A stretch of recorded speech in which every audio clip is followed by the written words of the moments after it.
Secretary, are you ready? Ready na?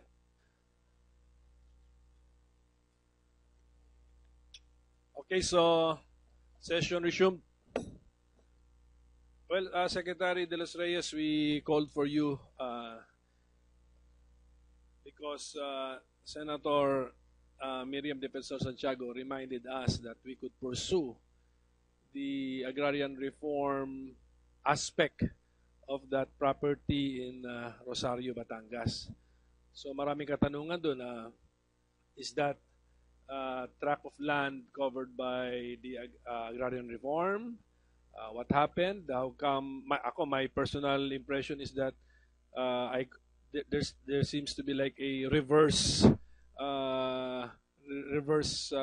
CARP because carpable land has been consolidated instead of subdivided. So can you give us a report on what you have done in relation to the Rosario Batangas property?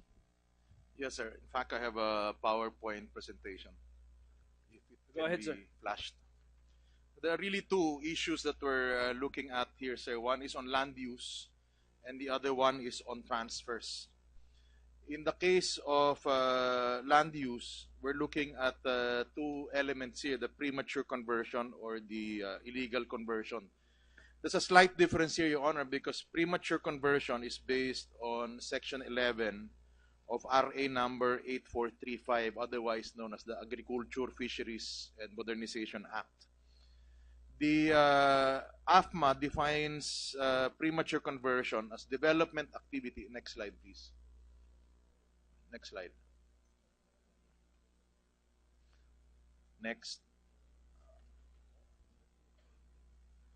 As development activity that modifies, alters physical characteristics of land, making it suitable for non-agricultural purposes.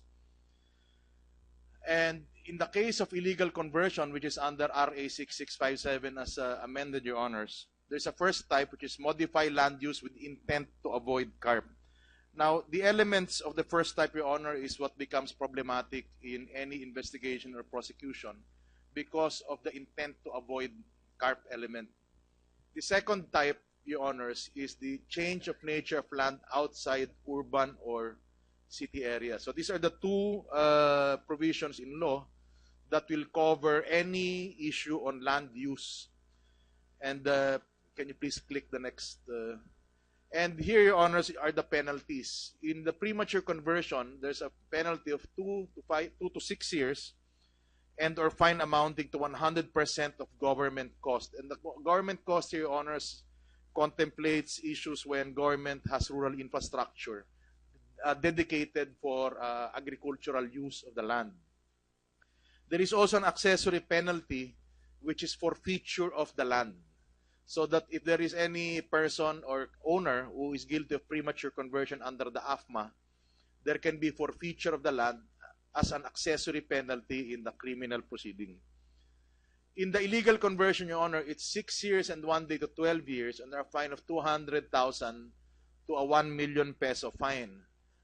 So these are the penalties. If you will note, Your Honor, there is no forfeiture clause in the RA 6657. RA 8435 is a later law. And aside from the criminal, there is also an administrative sanctions here. There's a forfeiture of a bond, which is a bond is filed upon filing of an application for conversion. And if the applicant prematurely develops or illegally converts the land subject of an application, there is a forfeiture. There is also a blacklisting of developer, and there can be also a denial of the land use conversion application or the cancellation of the land use conversion clearance. So this is the these are the provisions of law, Your Honor, and the administrative orders currently in place on land use. The second aspect, Your Honors, is the issue of transfers.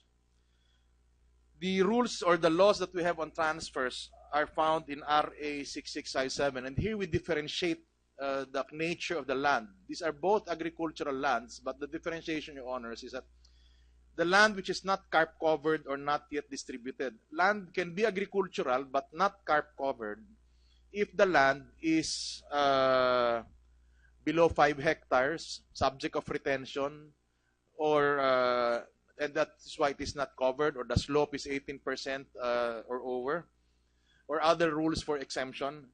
And the act penalizes the sale, transfer, conveyance of these lands which are outside urban or city areas.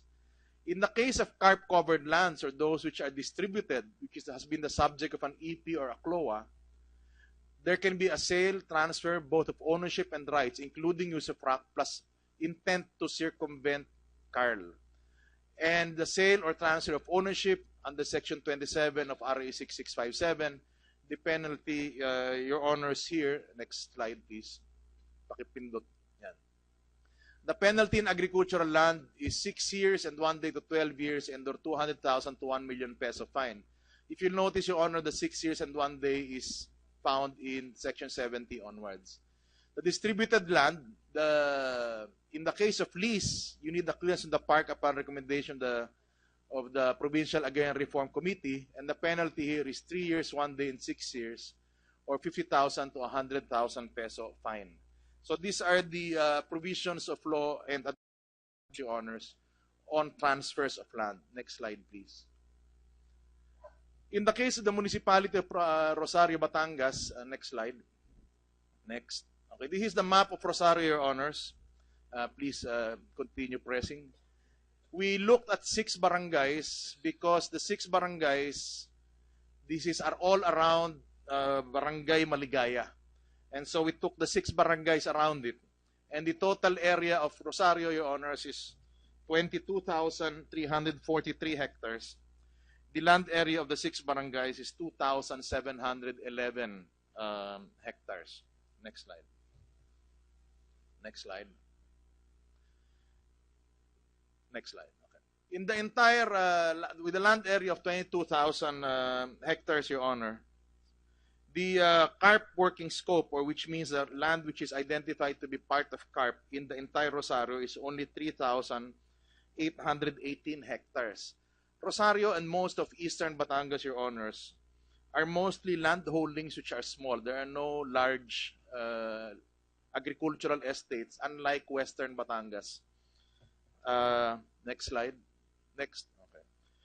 Of the 6, in the 6 barangays, there's a CARP. There's a land area of 2,711. There's a CARP working scope of 632.43. The only balance we have is 1.5 hectares in that entire 6 barangays. Next slide. And here, Your Honors, these are the 6 barangays, and this is the breakdown of the CARP covered land and the CARP working scope in each barangay. The biggest, Your Honors, is in Barangay Mabato, which is 308, in Bayawang, followed by Bayawang, and then followed by Mayuro. The codes that you see on the bottom, CA refers to compulsory acquisition, GOL is government-owned land, OLT is PD27 emancipation patents, and then VLT is the voluntary land transfer. So this is the breakdown, and the only balance, like I said earlier, is only 1.5 hectares more. Next slide, please. Next. Now, this is the verification of the EP CLO holders which are mentioned in these hearings and also in the news reports. These are the names of the CLO holders and the sizes of the land that are in their names, which came out in various news reports and also in this hearing of this honorable committee. These land holdings now are the subject of verification with the Register of Deeds because the DAR does not have a record. It's not the keeper of the records when land is transferred. It will be the Register of Deeds. So this is the coming out of our CLOA information system, and we have requested the Register of Deeds of that place to tell us whether any of these particular parcels of land have been transferred. We are awaiting the report now of the Register of Deeds. Next slide, please.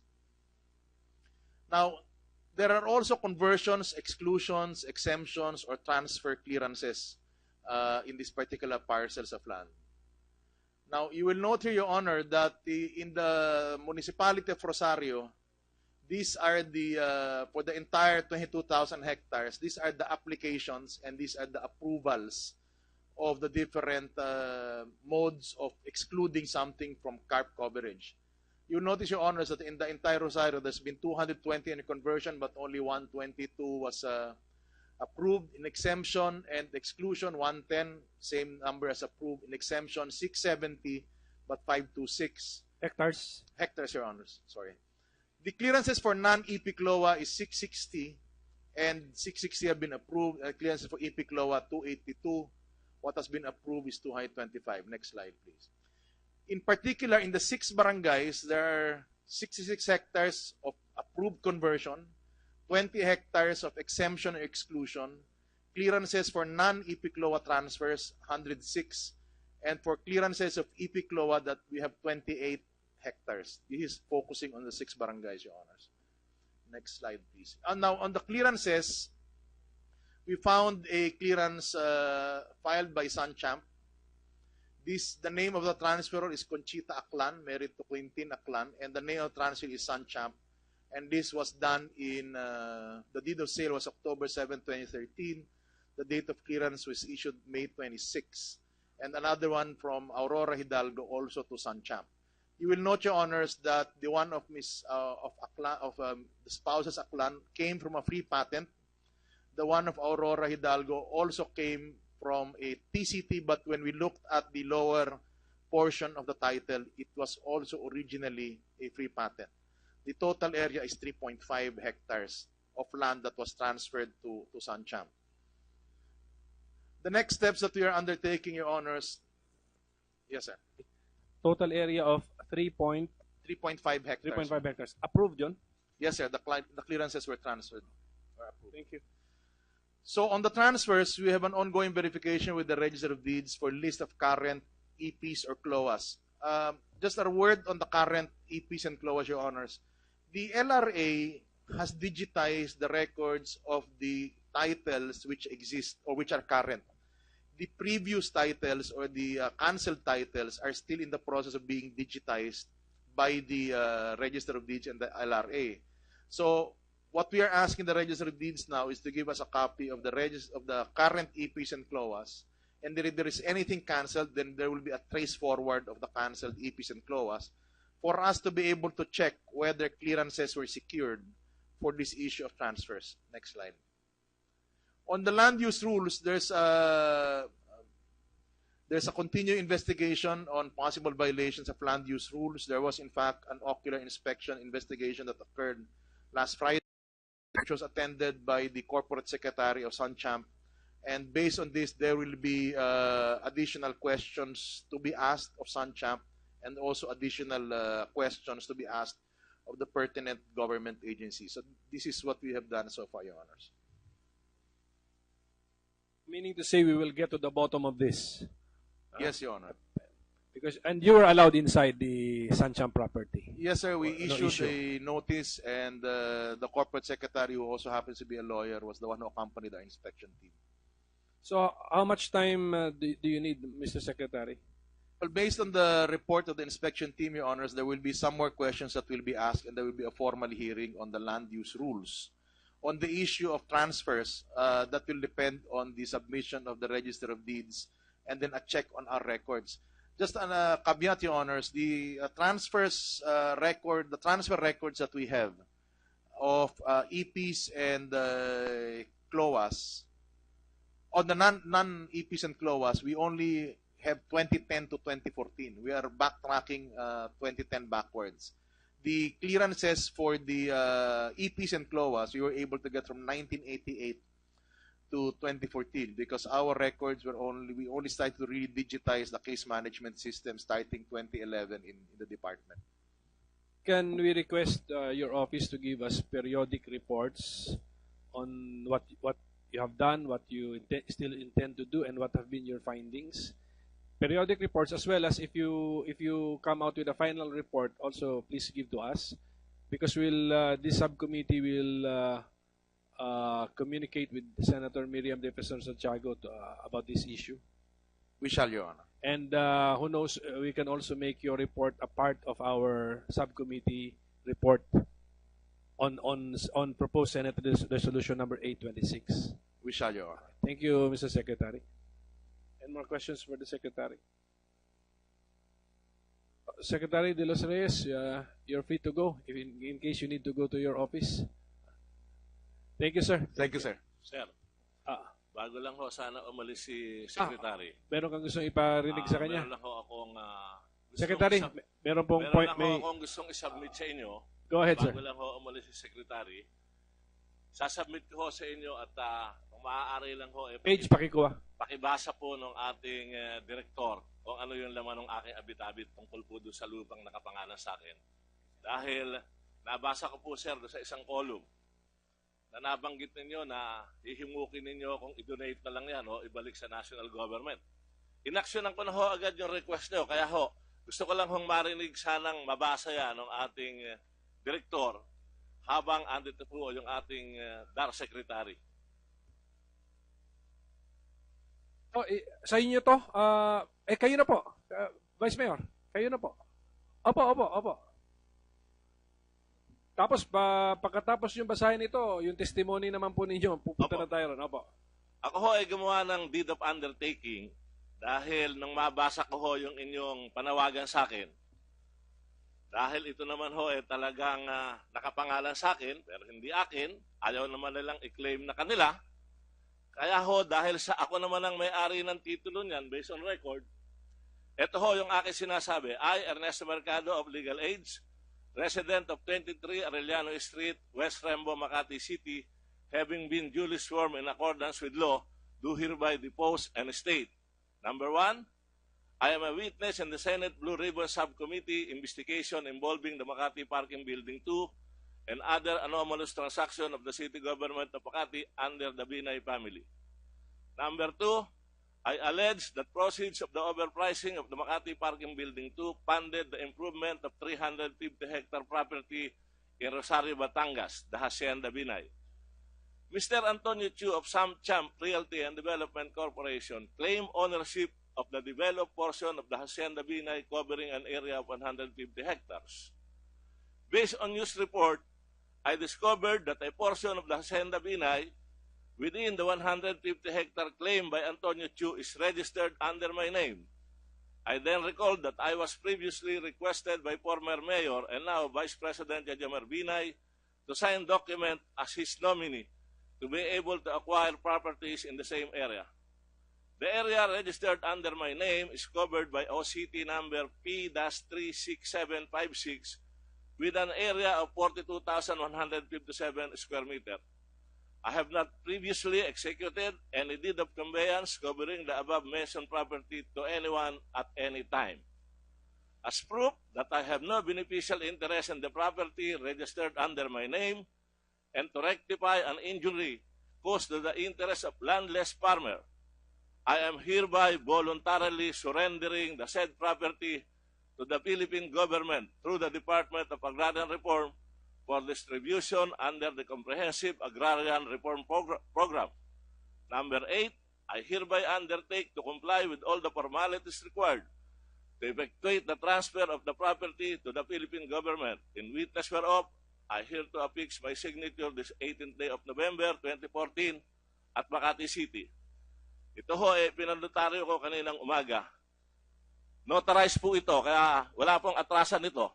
So, sa harap po ng ating chairman, nang mabasa ko po yung inyong kahilingan, inaksyonan ko agad at sa harap po ng secretary, tina-turn over ko na po itong aking form statement at kung meron po akong kailangang pirmahan dokumento, nakahanda po ako. Sayang, isang panawa, pinapili ko kayo eh. Kung i-donate nyo ba sa DAR o sa LGU. Sayang, wala si Mayor dito, so hindi nyo na-donate kay Mayor sa LGU. Taga-alala ho kasi rin, baka hindi rin po magamit sa tamang purpose. Samantalang kung sa agrarian ko po ibibigay, nakakasigurado po tayong yung tunay na makikinabang dito ang makikinabang. Is this, Mr. Secretary?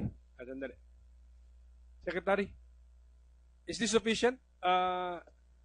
Number 1, can you accept the donation? And is this sufficient? Although may undertaking naman siya that he's willing to execute other documents necessary.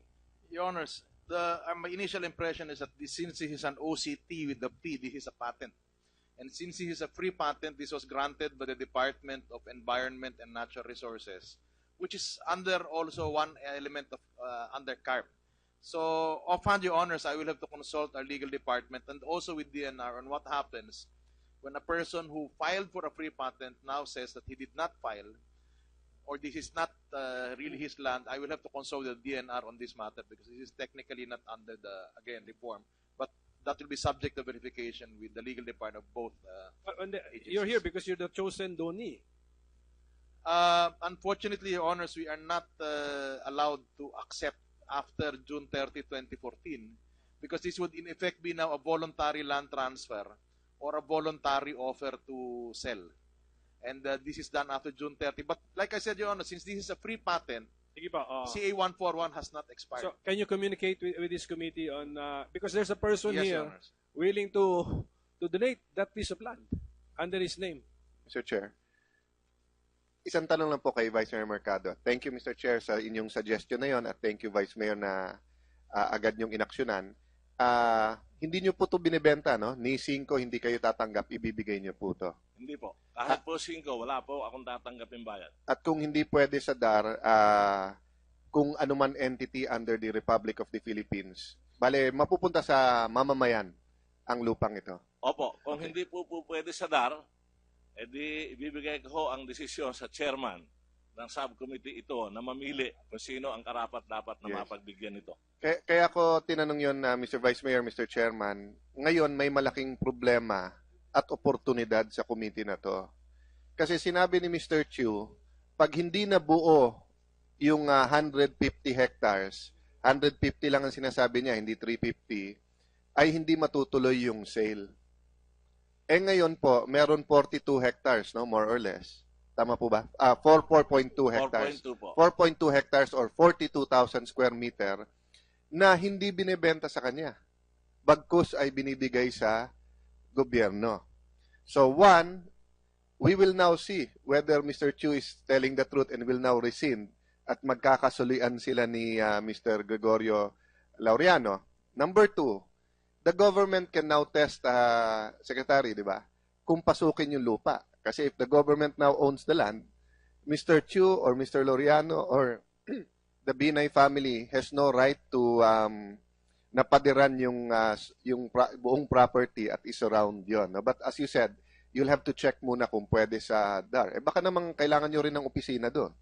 So, hindi ang donation naman niya is not necessarily for agrarian purposes, but to the DAR. But anyway, he has clarified that he's willing to do the formalities. So, Mr. Secretary, may we request na kung hindi man sa DNR, baka sa cabinet you can see, no? Kung sa Solgen, no? Kung paano yung donation na to. Kasi gusto natin mapakita sa mamayan na kung nagsasabi talaga ng totoo si Vice Mayor Mercado, ayun, napakalaking lupa, napakahalaga na yon sa area na yon.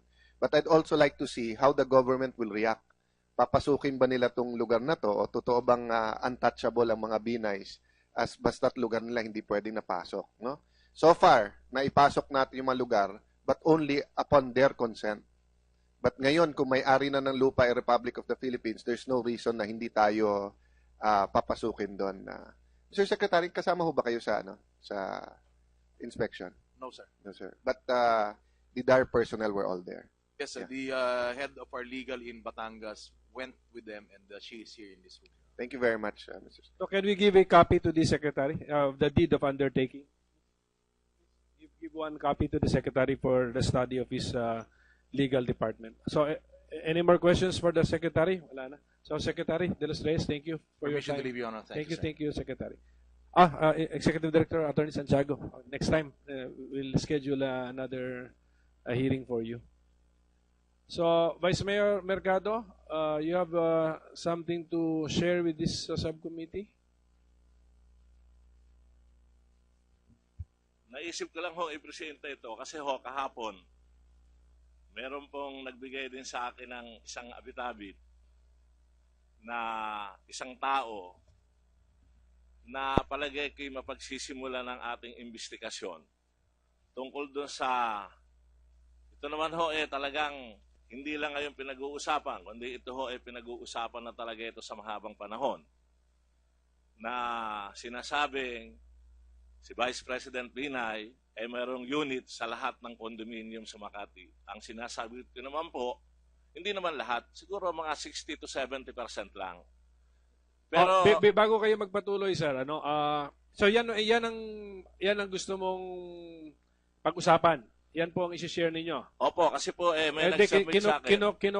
kinoconnect ko lang po sa, kasi tulad ng SALN nga, sabi ko, pwedeng ibang resolution na yan. Pakinggan muna natin yung author ng Proposed Senate Resolution 826 kung ma-justify ba niya na pasok ito sa subject matter po ng resolution niya. Yes, Mr. Chairman. In my resolution, I specifically wrote the phrase other related anomalies because we're talking about the different forms of corruption and extortion by the Makati City Hall officials on ordinary businesses and developers trying to put up condominiums. So I believe it won't hurt the subcommittee, Mr. Chairman, if we would just hear first the testimony of Mr. Mercado, then we can decide later on if it can form part of the subcommittee report, Mr. Chairman. Mr. Chairman, with the wisdom of the chairman, in the last hearing, you accepted testimony provisionally, no? And after that hearing, I talked to some lawyers also because mahirap naman magmarunong at nagtanong din ako. And the consensus I gathered is that to prove a pattern, no? Pattern of corruption, or in Tagalog, yung kalakaran. So may I request that provisionally we accept the testimony, and if it will show a pattern of corruption, and of course the corruption has to be linked to the running of the City Hall. Kasi meron corruption na sa labas nun, no? But I heard the word extortion, and it's a urban legend, or it's a myth, or it's a chismis, so however you want to call it, in Makati na bawat galaw ay meron talaga. May hinihingi, may lagayan, etc. So, mabuti nang mailabas to lahat and then ma-prove or ma-disprove. And in fact, Vice Mayor Mercado is putting himself in danger by giving more details, because the more details he gives, the more easy it is to prove kung hindi totoo. Pero kung totoo, at least once and for all, lumabas lahat dito. So with your permission, Mr. Chair, provisionally, we'll accept it provisionally, in my view, no, to establish the pattern of corruption. No? Involved ba rin dito sa kwento ninyo ang City Engineer's Office? Involved po, sir. Kasi kung ganoon, pwede na natin ma-connect, ano? Kasi kasi ang so far ang lumalabas kasi sa investigation natin yung 826, yung other related anomalies, more or less rigged bidding or rigged procuring. But the rigging is being implemented or done by the City Engineer's Office. Kung ma-connect nyo dyan yung City Engineer's Office, then we can look at improvements sa local government code dun sa section or chapter ng City Engineer. As development activity that modifies, alters physical characteristics of land, making it suitable for non-agricultural purposes. And in the case of illegal conversion, which is under RA 6657 as amended, Your Honors, there's a first type, which is modify land use with intent to avoid CARP. Now, the elements of the first type, Your Honor, is what becomes problematic in any investigation or prosecution because of the intent to avoid CARP element. The second type, Your Honors, is the change of nature of land outside urban or city area. So these are the two provisions in law that will cover any issue on land use. And can you please click the next? And here, Your Honors, are the penalties. In the premature conversion, there's a penalty of 2 to 6 years, and or fine amounting to 100. And if the applicant prematurely develops or illegally converts the land subject of an application, there is a forfeiture. There is also a blacklisting of developer, and there can be also a denial of the land use conversion application or the cancellation of the land use conversion clearance. So this is these are the provisions of law, Your Honor, and the administrative orders currently in place on land use. The second aspect, Your Honors, is the issue of transfers. The rules or the laws that we have on transfers are found in RA 6657. And here we differentiate the nature of the land. These are both agricultural lands, but the differentiation, Your Honors, is that the land which is not CARP covered or not yet distributed. Land can be agricultural but not CARP covered if the land is below 5 hectares, subject of retention, or and that Divided. So can you give us a report on what you have done in relation to the Rosario Batangas property? Yes, sir. In fact, I have a PowerPoint presentation. If it Go can ahead, be sir. Flashed. There are really two issues that we're looking at here, sir. One is on land use, and the other one is on transfers. In the case of land use, we're looking at two elements here, the premature conversion or the illegal conversion. There's a slight difference here, Your Honor, because premature conversion is based on Section 11 of RA number 8435, otherwise known as the Agriculture, Fisheries, and Modernization Act. The AFMA defines premature conversion as development activity. Next slide, please. Next slide.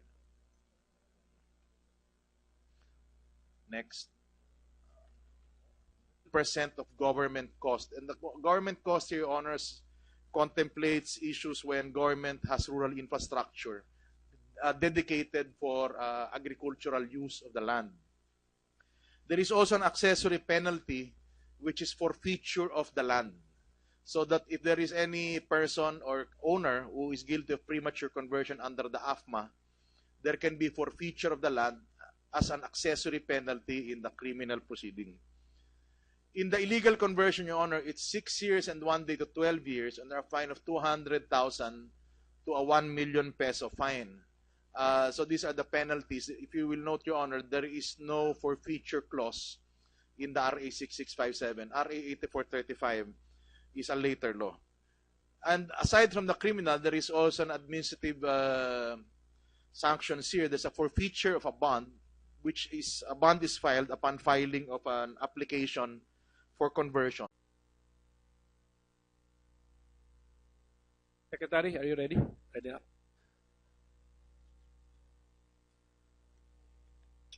Okay, so session resumed. Well, Secretary De Los Reyes, we called for you because Senator Miriam Defensor Santiago reminded us that we could pursue the agrarian reform aspect of that property in Rosario, Batangas. So maraming katanungan doon. Is that tract of land covered by the agrarian reform? What happened? How come? My personal impression is that there seems to be like a reverse CARP because CARPable land has been consolidated instead of